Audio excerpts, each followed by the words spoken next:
Bienvenue à cette troisième édition de la conférence Ecofi Investissement, actif pour le futur. On a le plaisir d'accueillir Patrick Artust, chef économiste de Natixis. Bien, bonsoir à tous. Je vais essayer de vous présenter quelques slides aussi. Donc voilà. Plutôt que de la conjoncture, je voulais essayer d'avoir une réflexion avec vous sur ça. Et pourquoi la macroéconomie ne marche plus comme avant. Il me semble que si on ne fait pas cet effort de réflexion, d'abord, on ne comprend pas la conjoncture, mais surtout, on ne sait pas non plus investir. Et donc, on fait des erreurs de jugement qui sont fréquentes. Quand vous regardez ce qu'écrivent différents économistes ou différents investisseurs, aujourd'hui, je trouve qu'il y a beaucoup d'erreurs de jugement. Il y a des gens qui vous annoncent maintenant depuis des années une nouvelle récession qui ne se produit pas. Donc il faut faire attention et je crois qu'il faut faire cet effort de compréhension de à quel point les fonctionnements des économies sont devenus différents de ceux qu'ils étaient entre la Seconde Guerre mondiale et le début des années 2000. Alors je vais vous donner quelques exemples, il y en aurait plein d'autres, mais je ne vais pas prendre trop de temps et puis je voudrais aussi débattre avec vous, mais de ce qui est le plus important et ensuite essayer d'en tirer quelques messages sur les marchés, sur les stratégies d'investissement pour 2020 et pour 2021. Alors, qu'est-ce qui ne marche plus comme avant ? La première chose qui est tout à fait spectaculaire et qui est absolument centrale, c'est que, contrairement à nouveau à ce qu'on voyait depuis 60 ans ou 70 ans, même quand on arrive au plein emploi, il n'y a plus d'inflation. Alors, je ne vais pas vous montrer tous les pays parce que ça serait horrible, mais si vous regardez les États-Unis, vous voyez la ligne qui est grise et qui arrive tout en bas, c'est le taux de chômage aux États-Unis. On est à 3,5%, c'est le taux de chômage historiquement le plus bas aux États-Unis depuis de très nombreuses décennies. Si vous regardez la zone euro, le taux de chômage c'est la ligne grise, alors c'est sur l'échelle de gauche, c'est pas très adroit, il est à peine au-dessus de 7%, donc on est revenu au niveau de 2008 en termes de chômage, et le chômage continue à baisser. Et traditionnellement, c'est ce que les économistes appellent la courbe de Phillips. Phillips, c'est un économiste anglais dont la contribution à l'économie a été de publier un graphique où il y avait le chômage et l'inflation au Royaume-Uni. Il est célèbre grâce à ça, donc c'est très injuste, mais enfin c'est pas grave. Et la courbe de Phillips, qui était la façon dont fonctionnaient naturellement les économies, nous disait dans le passé que quand on arrivait à des taux de chômage faibles, il y avait de l'inflation pour une raison assez banale, qui est que le chômage faible donnait un pouvoir de négociation plus élevé aux salariés, que les entreprises devaient augmenter plus rapidement les salaires parce qu'elles avaient du mal à embaucher, et donc on avait une poussée de l'inflation. Et c'est effectivement ce qu'on voyait encore jusqu'à une période récente. Si vous prenez l'Europe, la zone euro, on va pas regarder tout, c'est la ligne foncée. Vous voyez par exemple en 2000, à partir de 2001-2002, vous voyez la hausse de l'inflation qui va au-dessus de 3%. 2008-2009, vous voyez la hausse de l'inflation qui va à nouveau au-dessus de 3%, ou presque à 3%. Et aujourd'hui, vous voyez qu'on oscille avec des chocs qui sont liés à des chocs divers et bizarres, mais qu'on oscille depuis 2013-2014 autour de 1%. Il n'y a plus de corrélation entre le cycle économique, le chômage et l'inflation. Et même à des niveaux de chômage très faibles, l'inflation ne revient pas. Et d'ailleurs, non seulement l'inflation ne revient pas, mais regardez par exemple, regardez la ligne verte, si vous arrivez à voir à gauche, qui est l'évolution des coûts salariaux en Europe, dans la zone euro. Vous voyez, par exemple, en 2008-2009, on voit les coûts salariaux qui vont à 6%, plein emploi, très forte tension sur le marché du travail, accélération des salaires, et donc inflation. Et regardez aujourd'hui, vous voyez qu'on est en dessous de 2 et que ça diminue. Et donc on a plus aucune réaction, ni des coûts salariaux, ni de l'inflation, à une situation de plein emploi. Alors ceci, et j'y reviendrai pour conclure, est extrêmement central. C'est ça qui permet aujourd'hui aux banques centrales de garder des taux d'intérêt très faibles, alors que traditionnellement, à ce stade du cycle économique, le retour au plein emploi qui faisait monter l'inflation, faisait monter les taux d'intérêt, et la hausse des taux d'intérêt cassait la croissance, on rentrait en récession, la hausse des taux d'intérêt faisait baisser les prix de l'immobilier, faisait baisser les cours boursiers, et on avait aussi un cycle des prix des actifs. Tout ça a aujourd'hui complètement disparu. Et donc c'est un premier changement majeur. Sur la compréhension d'ailleurs de ce changement avance, les entreprises, en fait, ont acquis énormément de pouvoir sur le marché du travail parce que les marchés du travail ont été déréglementés. parce que les nouveaux emplois sont des petites entreprises de services, et puis dans les grandes entreprises industrielles, parce que là, il y a une énorme désyndicalisation dans la plupart des pays. Donc à nouveau, même le plein emploi ne permet plus, dans les économies contemporaines, aux salariés d'obtenir des hausses de salaire qui soient substantiellement plus rapides. Et ça, c'est un changement profond de nos économies, et j'y reviendrai dans 5 minutes, quelque chose qui change totalement la dynamique de nos économies, qui avant étaient tirées par ce cycle où il n'y avait pas d'inflation, puis le chômage baissait, et là, l'inflation arrivait. Comme l'inflation arrivait, les taux d'intérêt montaient. Comme les taux d'intérêt montaient, la croissance arrêtait. Comme la croissance arrêtait, l'inflation disparaissait, les taux d'intérêt baissaient, la croissance repartait. Et depuis les années 50, on vit avec ce cycle de l'inflation et des taux, avec ce cycle, et disparu aujourd'hui. Alors, c'est quelque chose que les banques centrales ont du mal à accepter. La BCE ou la Réserve fédérale mettent beaucoup de temps à accepter l'idée que même en continuant à pousser les économies au plein emploi, on n'arrive plus à faire remonter l'inflation, mais c'est quelque chose qu'on observe de façon tout à fait claire aujourd'hui. Alors, je vais pas en donner des centaines, j'en ai quelques exemples. Deuxième mécanisme tout à fait étonnant, qui est que la création de monnaie ne conduit plus non plus à l'inflation. Alors, le monde, je peux regarder avant, a connu depuis une vingtaine d'années une énorme expansion monétaire. Ce que vous avez en gris, c'est la quantité de monnaie qui a été créée par les banques centrales. Donc vous voyez qu'il y a 20 ans, on avait à peu près 2500 milliards de monnaie. Donc c'est la monnaie que créent les banques centrales dans leurs opérations de politique monétaire. Et vous voyez qu'aujourd'hui, on a à peu près 24 000 milliards de monnaie. Donc on a 10 fois plus de monnaie. Sur cette période de temps, le produit intérieur brut du monde a un peu moins que doublé. Donc par unité de revenus, par unité de production, on a 5 fois plus de monnaie qu'il y a 20 ans. La théorie traditionnelle, vous avez tous en tête, vous dit on s'attend à ce que les prix soient... qu'il y ait une énorme inflation, que cette création monétaire énorme ait amené une très forte hausse des prix. On a créé de la monnaie à un rythme qui est bien supérieur au rythme de croissance de l'économie. Et donc, théorie monétaire habituelle, Milton Friedman et les autres, on devrait avoir une très très forte inflation. Alors, je l'ai montré tout à l'heure pour l'Europe et je peux vous le montrer aujourd'hui pour le monde, à l'instant pour le monde. Vous voyez l'inflation mondiale, et quand vous enlevez l'effet du prix du pétrole, c'est la ligne rouge, vous voyez que l'inflation mondiale n'a pas arrêté de baisser. Et vous avez des cas très extraordinaires, par exemple le Japon, où depuis les années 90, on a une énorme création monétaire à partir de la grande crise bancaire au Japon dans la seconde moitié des années 90, et l'inflation est toujours de 0 aujourd'hui. Donc la création de monnaie n'est plus quelque chose qui fait réapparaître l'inflation. Alors ça, en réalité, c'est très gênant pour les économistes, parce que tous les modèles économiques, macroéconomiques dont se servent les banques centrales, les gouvernements, les universités, etc., partent du principe qu'à long terme, ce qui explique l'inflation, c'est la création monétaire. Et que donc, la politique monétaire à court terme peut avoir des effets sur la croissance, sur le chômage, mais à long terme, une politique monétaire expansionniste a comme seul effet de faire monter les prix. Or, ce n'est absolument plus vrai. Donc, première conséquence, ça devient extrêmement bizarre pour les banques centrales d'avoir des objectifs d'inflation, puisque la politique monétaire n'a pas d'effet sur l'inflation. Donc avoir un objectif que vous ne pouvez absolument pas contrôler, c'est quelque chose qui est quand même assez curieux. Et conséquence numéro 2, honnêtement, on ne sait plus ce qui détermine l'inflation à long terme. C'est-à-dire qu'il n'y a plus de théorie qui correspondent aux faits et qui expliquent d'où vient l'inflation au bout de 5 ans ou de 10 ans. Et d'ailleurs, on n'a plus non plus de théorie de l'inflation à court terme.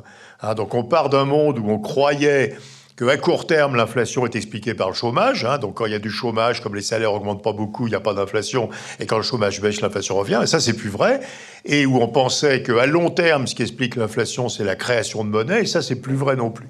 Donc en réalité, les économistes aujourd'hui n'ont plus de théorie conforme aux faits de l'inflation.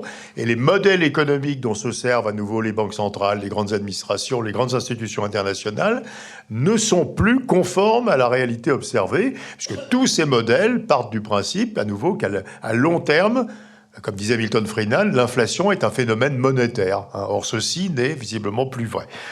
Il faut comprendre à quel point ceci est important pour comprendre le monde contemporain. Pendant très longtemps, les investisseurs ont attendu en disant les banques centrales font cette énorme création monétaire. C'est vrai partout. Si vous regardez par région, par exemple, ce que vous avez en gris, c'est la quantité de monnaie créée par la Banque centrale européenne. Donc vous voyez, depuis 2015, cette énorme expansion de la quantité de monnaie en Europe. Ce que vous avez en foncé en haut, c'est la Réserve fédérale. Ce que vous avez en bleu ciel, c'est la Banque du Japon. Donc partout, vous avez cette énorme expansion monétaire. Pendant longtemps, les investisseurs ont attendu qu'elle ramène l'inflation et donc se sont dit c'est dangereux, l'inflation va revenir, comme l'inflation va revenir, les taux d'intérêt vont monter. Et on s'aperçoit aujourd'hui que non, cette énorme expansion monétaire ne ramène pas l'inflation. Donc second comportement qu'il faut maintenant avoir à l'esprit, et aussi donc avoir à l'esprit que nous sommes très mal à l'aise comme économistes parce que nous ne savons plus expliquer ce qui détermine l'inflation dans nos économies. Alors, troisième sujet qui est assez intéressant, c'est la très grande inefficacité des politiques monétaires. Alors on a fait, je vais donner l'exemple de la zone euro, on a fait dans la zone euro comme ailleurs une politique monétaire extraordinairement expansionniste. Vous vous rappelez, ce que vous avez en bleu ciel, c'est le taux d'intérêt de la BCE, aujourd'hui 0.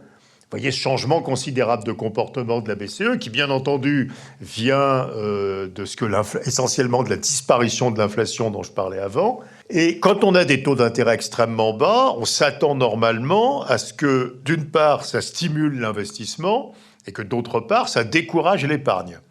Donc l'objectif des politiques monétaires expansionnistes, c'est quand il y a trop d'épargne, par rapport à l'investissement, c'est de résorber le déséquilibre entre l'épargne et l'investissement en incitant les gens à davantage consommer, moins épargner, et en incitant les entreprises à investir plus ou les individus à acheter davantage de logements. Or, ce qu'on observe de façon tout à fait claire aujourd'hui, et je regarde à nouveau la zone euro, regardez la ligne sombre, c'est la balance courante de la zone euro. La balance courante d'un pays ou d'une région, c'est l'écart entre son épargne et son investissement. Donc vous voyez que depuis la crise, la zone euro a trop d'épargne. Il y a un excès d'épargne dans la zone euro. Ce qui est la même chose de dire que on manque de demande. Il y a trop d'épargne par rapport aux investissements, donc il faudrait qu'il y ait davantage de consommation et qu'il y ait davantage d'investissement. Et donc on rééquilibrerait l'épargne à l'investissement et on ferait disparaître l'excédent de la zone euro. C'est quelque chose qui est énormément débattu dans les milieux européens, par exemple. Il y a un énorme débat franco-allemand là-dessus, puisque cet excédent d'épargne de la zone euro vient assez largement de l'Allemagne et qu'il est prêté aux États-Unis. C'est-à-dire que l'épargne de la zone euro, au lieu de financer des investissements dans la zone euro, finance en réalité le déficit du trésor des États-Unis. Ce qui est un scandale abominable. Ça veut dire que nous utilisons, notre épargne, pas pour financer des projets d'investissement européens, mais pour financer les déficits publics de Donald Trump. C'est quelque chose qui est tout à fait choquant. Mais l'objectif de la politique de taux très bas de la BCE, c'était de rééquilibrer l'épargne et l'investissement en se disant, si je mets des taux d'intérêt très bas, je vais faire repartir l'investissement, je vais décourager l'épargne. Et vous voyez que ça ne marche absolument pas. On n'a aucune résorption de l'écart entre l'épargne et l'investissement, on n'a pas de redémarrage important des investissements, et le taux d'épargne, au lieu de baisser, a monté dans la zone euro. Donc on s'aperçoit en fait que la politique monétaire est devenue extrêmement inefficace pour rééquilibrer une économie. D'où est-ce que ça vient ? Ça vient probablement de la hausse très forte des taux d'endettement. Et vous savez que tous les taux d'endettement sont beaucoup plus élevés que dans le passé. Alors, on peut montrer, et vous savez que c'est en particulier vrai pour les dettes publiques, mais c'est vrai aussi pour les dettes privées. Vous voyez ici l'évolution des taux d'endettement du secteur public. À part l'Allemagne et les Pays-Bas, vous avez un mouvement à la hausse des taux d'endettement. Si vous regardez les taux d'endettement des entreprises, vous voyez aussi qu'ils avaient jusqu'à la crise beaucoup monté. Même chose pour les ménages. Donc, dans des économies très endettées, probablement ce qui se passe, c'est que la politique monétaire devient très inefficace parce que même si les taux sont très bas, tout le monde hésite à s'endetter davantage. Donc on perd l'efficacité de la politique monétaire. Et ça, c'est très important aussi, je vais conclure dans 3 minutes sur les questions de marché financier, parce que ça veut dire que les banques centrales, ne voyant pas d'effet de leur politique monétaire expansionniste, sont incitées à les prolonger dans le temps. Et c'est pour ça qu'on a cette politique de taux bas qui continue, c'est non seulement parce que l'inflation ne revient pas, mais parce que la politique monétaire a en fait très peu d'effet de redressement de l'économie, de redressement de la demande. Quatrième chose que je voulais vous montrer avant de parler un peu des marchés et des perspectives de marché pour cette année, pour l'année prochaine, c'est quelque chose qui est très important pour la compréhension de nos économies, qui est que le monde est en train de devenir très rapidement une économie de services. Donc on a globalement une très forte désindustrialisation du monde. Et à nouveau, ceci change complètement nos réflexes. Ce que vous voyez ici en gris, c'est le produit intérieur brut du monde, donc c'est la production de tous les biens et services. Et ce que vous voyez en rouge, c'est la production de produits industriels. Et vous voyez que depuis 2008, depuis la crise, on voit que la croissance du monde, elle vient de moins en moins de l'industrie, c'est une croissance qui vient des services. Le monde devient une économie tirée par le transport, le tourisme, les services à la personne, la distribution, les loisirs en tous sens, etc. Et plus par l'industrie. Alors ceci a des effets absolument considérables. Le premier effet, c'est que ça a considérablement réduit la croissance du commerce mondial. Ce que vous voyez en gris, en volume et en rouge, en valeur, c'est le commerce mondial. Et vous voyez que le commerce mondial aujourd'hui est en croissance à peu près nulle, parce qu'effectivement, s'il y a de moins...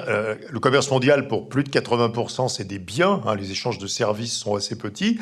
Donc vous avez très peu de croissance des échanges de biens, parce que l'industrie elle-même ne croît plus. Et ceci a des effets tout à fait considérables. C'est ce qui explique, par exemple, que l'Allemagne est aujourd'hui en récession. L'Allemagne était totalement intégrée dans son modèle au commerce mondial. C'est ceci qui explique qu'on peut avoir des taux de croissance très différents d'un pays à l'autre. Qu'est-ce qui faisait dans le passé que les pays avaient des taux de croissance qui se rapprochaient? C'est qu'ils étaient liés par le commerce. Donc si un pays allait bien, il tirait les autres. Aujourd'hui, il n'y a plus beaucoup de flux commerciaux, et donc les pays peuvent être dans des situations extrêmement différentes les uns des autres. Et donc ceci est très, très important, et aussi, bien entendu, et c'est quelque chose dont nous servons beaucoup pour regarder des allocations de portefeuille, par exemple, dans nos investissements, c'est que ce que vous voyez là, c'est la croissance des exportations. Les exportations ne croissent plus, parce que bien sûr, les exportations sont liées au commerce. Donc ça veut dire que si un pays veut avoir de la croissance, elle ne peut venir que de sa demande intérieure. Le modèle où un pays a sa croissance tirée par les exports, qui était un modèle qui marchait extrêmement bien dans les années 90 et au début des années 2000. C'est le modèle allemand, c'est le modèle coréen, c'est le modèle chinois. Ce modèle-là ne marche plus.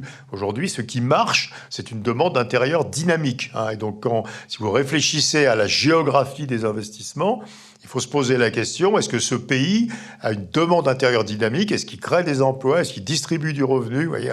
Parce qu'on ne peut plus être sauvé par la croissance internationale et par le commerce mondial. Donc, ayant dit tout ça, il faut se dire qu'on est dans une espèce de grand changement de la façon dont on doit réfléchir en amont des marchés financiers. Le plein emploi ne ramène plus l'inflation. C'est quelque chose d'absolument critique, puisque ça veut dire que le plein emploi n'amène plus de hausse de taux d'intérêt, contrairement à ce qu'on avait dans le passé. La création monétaire ne ramène plus l'inflation. Donc on peut garder très longtemps des politiques monétaires expansionnistes sans qu'elles fassent repartir les prix. Les politiques monétaires sont peu efficaces. Ça veut dire qu'on peut garder très longtemps une politique de taux d'intérêt très bas et garder une économie faible qui pousse la Banque centrale à continuer cette politique. Les régions sont très hétérogènes. Aujourd'hui, je vais en dire un mot, les États-Unis, l'Europe vont pas trop mal. La Chine va moins bien. Certains pays émergents comme la Turquie, l'Inde, l'Afrique du Sud vont vraiment mal. D'autres pays émergents comme l'Indonésie, la Malaisie, les Philippines vont bien. Donc vous avez cette grosse hétérogénéité des régions et le commerce mondial, à nouveau, ne joue plus son rôle pour rendre plus homogènes les différentes régions. Alors quand on dit tout ça, qu'est-ce qu'on pense des marchés financiers? Eh bien, je crois qu'on est aujourd'hui en Europe, et je vais parler de l'Europe essentiellement, dans une configuration qu'on peut trouver positive ou qu'on peut trouver très inquiétante suivant son optique. C'est une configuration qui est extraordinairement favorable aux bulles sur les prix des actifs. Pourquoi? Pas d'inflation, donc pas de perspective de remontée des taux d'intérêt des banques centrales. En 2020, il n'y aura aucune hausse des taux de la BCE, il n'y aura aucune hausse des taux de la Réserve fédérale. Il y a un engagement très clair des banques centrales dans ce sens. une assez grande inefficacité, on l'a dit, des politiques monétaires, donc la nécessité de maintenir des politiques qui soient expansionnistes, et dans le même temps, une croissance qui reste quand même raisonnablement bonne, pour une raison qui est d'ailleurs assez intéressante et qui est liée à mon dernier point. Aux États-Unis ou dans certains pays européens, et en particulier en France, on a une dynamique de l'emploi qui est très favorable à la croissance. Rappelez-vous qu'on a dit que ce qui comptait aujourd'hui, c'était la capacité à avoir une dynamique de la demande intérieure. Aux États-Unis, on crée toujours plus de 200 000 emplois par mois. En France, on crée 70 000 emplois par trimestre. Et quand vous êtes en Allemagne, on crée plus de 100 000 emplois par trimestre. Quand vous êtes dans des économies où il y a une dynamique positive de l'emploi, vous avez de la demande intérieure et ces économies gardent de la croissance. Pourquoi est-ce qu'on garde une dynamique forte de l'emploi alors qu'on a des taux de chômage très bas? Parce qu'on est capable de ramener des personnes sur le marché du travail qui n'y étaient pas. Ce qu'on appelle le taux de participation, c'est-à-dire la proportion des gens en âge de travailler et qui cherchent un emploi, augmente considérablement. Aux États-Unis, en Europe, ou dans beaucoup de pays, au Japon. Et ceci permet de continuer à créer des emplois, et donc ça fabrique cette demande intérieure dont on a besoin pour avoir de la croissance. Et les taux d'intérêt sont considérablement plus bas que les taux de croissance. Et dans cette situation-là, il faut changer complètement nos réflexes sur la valorisation des actifs. Et je vais prendre par exemple l'exemple des actions. Si vous regardez la valorisation des actions, si vous regardez les PER, donc la valorisation des actions, vous vous dites, les actions sont relativement chères. On a des PER qui sont de 20 aux États-Unis, de 16 en Europe. Vous lisez assez souvent dans la presse financière, oui, mais est-ce que les actions ne sont pas trop chères? Oui, mais attention, si on prend l'Europe, regardez les taux d'intérêt en Allemagne. La référence, c'est la période 2002-2007, où un taux d'intérêt à 10 ans était entre 4,5% et 5%. Aujourd'hui, un taux d'intérêt à 10 ans est à moins 0,20%. Donc on ne peut absolument pas calculer la valorisation d'un actif de la même manière qu'il y a 10 ans. Compte tenu des taux d'intérêt et de ce que les taux d'intérêt vont rester bas, les actifs, que ce soit les actions, l'immobilier, les entreprises, le private equity, etc., tous les actifs sont encore extraordinairement bon marché. Et donc, vous fabriquez un environnement où les investisseurs se convainquent que les taux d'intérêt ne vont remonter qu'extrêmement doucement, ont besoin de rechercher un supplément de rendement en diversifiant leur portefeuille. Regardez ce qui commence à se passer dans l'assurance vie, par exemple, où la croissance est raisonnablement bonne parce qu'on est capable de continuer à créer des emplois et à ramener des personnes sur le marché du travail pour créer des emplois, et où les grands risques se sont estompés. Et quand vous regardez d'ailleurs, tout le monde comme nous fabrique un indice d'aversion, de crainte pour le risque. Quand cet indice monte très haut, c'est les marchés financiers ont beaucoup d'aversion au risque. Vous voyez par exemple la fin 2018, le début 2019, à l'époque on croyait que les droits de douane de Trump allaient casser complètement la croissance mondiale. Et puis regardez aujourd'hui, on a parmi les niveaux d'aversion au risque les plus faibles des 25 dernières années. Donc les marchés ont compris que les grands risques étaient finalement pas très présents, que les taux d'intérêt allaient rester bas, qu'il fallait chercher du rendement, que les taux d'intérêt étaient beaucoup plus bas que les taux de croissance et que les taux de croissance étaient assez robustes, en tout cas aux États-Unis et en Europe. Donc on a tous les ingrédients pour fabriquer aujourd'hui la poursuite d'une forte hausse des prix des actifs et qu'on peut appeler une bulle. Alors une bulle, on peut la prendre de deux manières, en se disant c'est une opportunité, donc je vais investir dans l'immobilier, dans les entreprises au sens large, dans les actions, dans le private equity, dans les infrastructures. Ou on peut se dire, c'est d'un point de vue plus d'économiste, c'est extrêmement dangereux parce que ça finira mal. Mais effectivement, ça finira mal. C'est-à-dire qu'il y aura une correction des prix, mais quand est-ce que ça finit mal? Une bulle, ça n'explose pas tout seul. Donc tant que vous maintenez une croissance suffisamment raisonnable et des taux d'intérêt bas, la bulle va continuer à enfler. Et aujourd'hui, comme l'inflation ne revient pas, on ne voit pas revenir monter les taux d'intérêt. Et tant qu'on est capable de continuer à faire progresser l'emploi, on maintient une croissance suffisamment robuste. Donc à nouveau, tant qu'il n'y a pas d'inflation et tant que le marché du travail continue à être alimenté par des personnes qui reviennent prendre un emploi, vous allez continuer à faire gonfler les bulles. Ça peut durer 1 an, 2 ans, 3 ans, personne n'en sait rien. Mais à court terme, c'est une dynamique qui est extrêmement robuste. Donc je crois profondément que ça veut dire qu'il y a comme un gros problème de gestion macroéconomique et monétaire de nos pays. On ne devrait pas du point de vue d'une banque centrale ou d'un gouvernement, laisser se développer une bulle de prix d'actifs, mais qu'on est dans cette dynamique où les bulles vont continuer à enfler et les prix des actifs vont continuer à monter. Je suis profondément convaincu que, sauf choc majeur, avec une guerre au Moyen-Orient, mais on n'a pas l'air de se diriger vers ça, les marchés d'actions, par exemple, vont monter plus en 2020 qu'en 2019, que les prix de l'immobilier vont monter plus vite en 2020 qu'en 2019, que quand on regardera la valorisation des LBO, des M&As, elle va monter encore par rapport à celle de la fin de l'année dernière, etc., etc. Et donc, on est dans une dynamique où, inexorablement, on voit cette pression à la hausse sur les prix des actifs se poursuivre. À nouveau, vous pouvez considérer que c'est très inquiétant, ça veut dire que nous sommes mal gérés du point de vue de la stabilité financière. Mais d'un autre côté, en tant qu'investisseur, vous ne pouvez pas laisser ça de côté, parce que je pense vraiment qu'on est dans cette dynamique à nouveau qui est vraiment cette fabrication de bulles, puisque tous les ingrédients de cette fabrication de bulles sont réunis. Donc je vais peut-être m'arrêter là, parce que vous avez plein d'autres choses à vous raconter.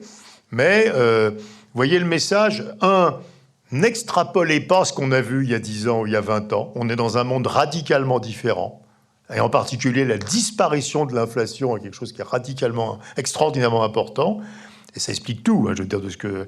Et deux, je pense qu'il y a vraiment une conjonction de forces aujourd'hui qui est en train de pousser à la hausse la valorisation des actifs financiers, des actifs immobiliers. Et que cette conjonction de forces est extrêmement forte. Merci beaucoup. Merci Patrick Arctos, qu'on peut applaudir. On a un micro qui va circuler si vous avez une ou deux questions rapidement. La macroéconomie ne vérifie plus les anciennes règles. Mais est-ce qu'on a des explications? Pourquoi on a ce déroulement total de nos anciennes lois? Oui, mais si tu veux, il y a des travaux très intéressants qui sont faits par un certain nombre de mes anciens étudiants qui montrent qu'on a tué la capacité de négociation des salariés. Par différents mécanismes. D'abord, la nature des emplois créés. Les créations d'emplois aujourd'hui, c'est des petites boîtes de services. Comment ça se passait il y a 20 ans aux États-Unis, mais c'est pareil en Europe. Il y avait l'accord salarial de General Motors, avec des syndicats très puissants, et ça tirait les accords salariaux du reste des États-Unis. Aujourd'hui, ça n'existe plus, quoi. General Motors, ça n'existe plus, il n'y a plus de syndicats. Et donc, les emplois se créent chez McDo et chez Starbucks Coffee, dans des configurations d'entreprises où les salariés ne sont pas syndiqués, sont en petit nombre et ont des contrats courts, etc. Et donc n'ont aucune capacité à obtenir de salaire. Le cas le plus extravagant, c'est le cas du Japon. On est passé en 20 ans d'une situation où les salariés japonais avaient des contrats à vie, et donc avec des hausses de salaire qui étaient assez rapides, à une situation où aujourd'hui, la durée moyenne d'un contrat de travail est de 3 mois.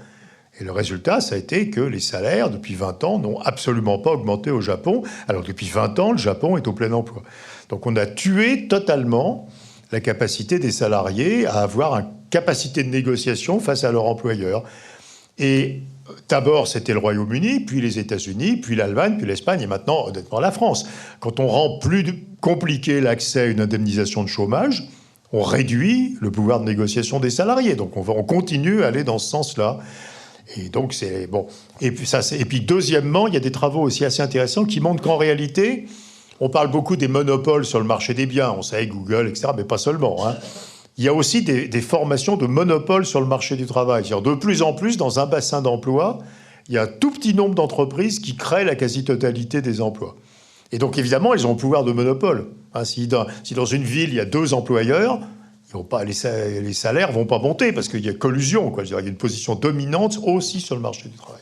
Donc voilà, donc on a cassé le lien qui existait entre le retour au plein emploi et les hausses de salaire. Alors sauf, je ne parle pas bien sûr des pays émergents, etc., mais enfin dans tous les pays de l'OCDE, c'est ce qu'on a fait depuis la fin des années 70 en fait. Et on a aujourd'hui le résultat complet qui est...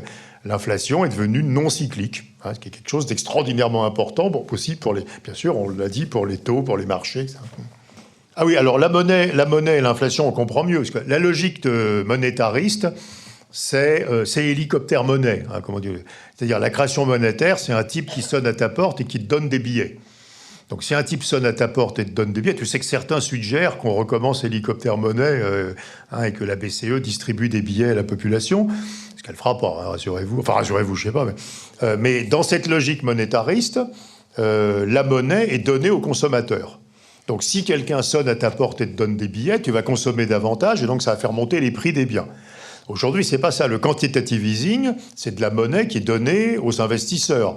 En Europe, c'était essentiellement les assureurs vie qui ont vendu des obligations à la BCE. Donc tu donnes de la monnaie aux assureurs vie. Ils vont pas consommer. Donc ils vont acheter des actions, ils vont acheter de l'immobilier. Donc aujourd'hui, la contrepartie de la monnaie, c'est plus la hausse des prix des biens, c'est la hausse des prix des actifs. Puisque la nature de la création monétaire n'est plus celle du monétarisme. Dans le monétarisme, la monnaie, c'est quelque chose qui sert à consommer. Dans l'économie contemporaine, la monnaie, ça sert à acheter des actifs financiers, à rééquilibrer des portefeuilles. Donc la corrélation, elle est passée à une corrélation entre la quantité de monnaie et les cours boursiers, les prix de l'immobilier, la valeur des M&A, etc.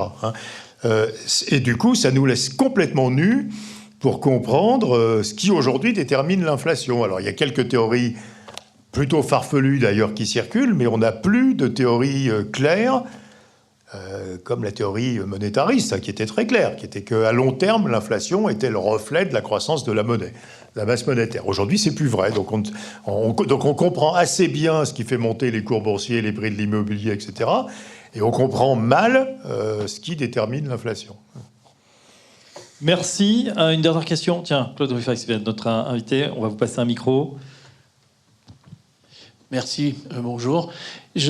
Ma question elle est du côté des risques à venir, des macro-risques avec tous les enjeux écologiques qu'on voit sur le plan planétaire aujourd'hui. Alors, c'est pas du court terme, c'est plus du moyen terme, long terme. Mais est-ce qu'il y a des études de fait sur les impacts que ça a et comment vous les analysez aujourd'hui sur les modes de consommation? On dit qu'il faut relancer la consommation, mais quand on regarde du côté écologique, on dit qu'il faut la pondérer, il faut consommer moins, mieux, différemment, etc. Et quel impact ça a? Comment vous voyez les choses par rapport à ces questions-là? Oui, alors je n'avais pas le temps de rentrer là-dedans. Mais bon, il y a deux points pour pas être trop long. Honnêtement, toutes les prévisions économiques que nous faisons aujourd'hui à des horizons de 2 ans, 3 ans, 4 ans, 5 ans sont radicalement incompatibles avec les accords climatiques. Par exemple, le scénario consensuel de croissance mondiale qui est derrière tout ce que j'ai raconté correspond à une croissance de 1% par an de la consommation de pétrole du monde et à une stabilité à peu près des émissions de CO2 du monde. Or, pour respecter l'accord de Paris, il faudrait que les émissions de CO2 du monde baissent d'au moins 4% par an. Donc on est chaque année 4 points au-dessus de la trajectoire de degrés. Si vous voulez, il s'agit d'une prévision. Donc là, je ne fais pas de normatif. Aujourd'hui, je ne vois rien dans les politiques économiques mises en œuvre qui va empêcher que la consommation mondiale de pétrole va augmenter d'1% par an. Donc je fais une prévision, je ne fais pas un compte normé qui respecterait l'accord de Paris. Et ma prévision, si je l'extrapole, elle est compatible avec une hausse de la température fin du siècle de l'ordre de 4 degrés, à peu près. 3,8, enfin après disons 4. Donc je ne tiens aucun compte des risques climatiques dans cette prévision. Deuxièmement, bien entendu, nous travaillons énormément sur cette question et je pense que dans une démocratie, on devrait être beaucoup plus explicite sur les moyens et les conséquences de la transition énergétique. On discute énormément les investissements. Donc la Commission européenne vient de publier un rapport qui est extrêmement intéressant sur son engagement vert, où elle estime qu'il faudrait que dans l'Europe, on investisse 260 milliards d'euros de plus tous les ans dans la transition énergétique. Ce qui est en réalité très peu par ailleurs. Donc c'est extrêmement facile en réalité. L'Europe a à peu près 600 milliards d'euros d'excédent extérieur. C'est l'argent dont je parlais avant et qui est prêté aux États-Unis. Donc prendre 260 milliards d'euros de ces 600 pour les mettre dans la transition énergétique, ça pose aucun problème. Donc la transition énergétique, c'est pas un problème d'investissement en réalité. C'est quoi? C'est un problème de destruction de capital. Il y a du capital qu'on va jeter. Alors ça va des usines électriques au charbon, en passant par les usines de moteurs diesel et en finissant par les gisements de gaz et de pétrole. Et ça, c'est vachement douloureux de jeter du capital, parce qu'on a mis de l'épargne dedans et on le jette, et on va détruire des emplois. Il y a 1 million de personnes en Europe qui fabriquent des moteurs thermiques et ce qui va avec. 1 million de personnes. Et ils vont faire quoi, le million de personnes, si on a des voitures électriques ? Et là, il y a un défaut de réflexion. Il y a beaucoup de réflexions sur, alors il faut un grand fond vert où on va faire du renouvelable, de l'isolation des maisons. Oui, ça on le fait assez bien, cette réflexion-là. Et puis ça part, quoi. Je veux dire, la finance est partie là-dedans, Pierre en parle avant. Mais la réflexion, par exemple, sur comment on va... Prenez un exemple, les types qui sont en France dans la vallée de l'Arve, hein, chez tous les décolteurs là, et qui fabriquent des soupapes pour moteurs diesel, on leur dit quoi, hein, et comment on prépare le fait que leur entreprise va disparaître, hein, comment on prépare le fait qu'il va falloir qu'ils changent de métier avant la fin de leur carrière. On ne le prépare pas, en réalité. Donc il y a un énorme problème qui n'est pas du tout le problème d'argent, qui est le problème d'accompagnement des mutations de l'emploi, je pense. Et ça, on ne le fait pas. Il y a une espèce de... Et quand un certain nombre d'intellectuels ou de grands patrons ont voulu émouvoir le gouvernement en disant « faites gaffe, quoi, je veux dire, on va fermer des usines en Europe à cause de ça », parce que les batteries électriques, c'est les Chinois qui les font, et ils continueront à en faire la plus grande partie. Il n'y a pas eu d'enthousiasme en face, quoi. Donc moi, je crois que le grand défaut de la transition énergétique, c'est les bons hommes, quoi. On ne s'occupe pas de ce qui va se passer avec les bons hommes dont l'emploi va disparaître. Et il y en a des centaines de milliers de bons hommes dont l'emploi va disparaître. Et donc, il faut aujourd'hui les reconvertir, leur donner une autre formation, réfléchir à quel endroit ils vont travailler, pour faire quoi, etc. C'est pas la même chose d'isoler des maisons que de fabriquer des moteurs diesel, quoi. C'est pas le même métier, c'est pas payé pareil, c'est pas au même endroit. Donc, ça va être hyper compliqué, ce truc. Et on n'en parle jamais de cette complication-là. Voilà une des réponses de la transition. On peut applaudir Patrick Artus pour ce brillant exposé. On a compris, effectivement, la macroéconomie n'est plus ce qu'elle était et puis la donne a radicalement changé.